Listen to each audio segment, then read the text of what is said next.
Alright, I just got my rim screws today. I got like 10 blue spokes on the back. Yeah. Demolition pivotal seat.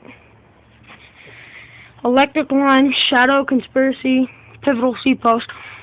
Stock, gas, seat clamp.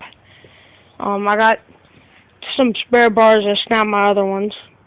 Hoffman bike sticker from Just BMX. Aqua ODI long necks. Some bent ass forks. Stock front rim with new bearings and an axle. And some Kenda tire. Odyssey twisted PC pedals. Stock cranks. Shadow, conspiracy. What's it called? Crank and bone sprocket and electric line. Some stock chain off my fit.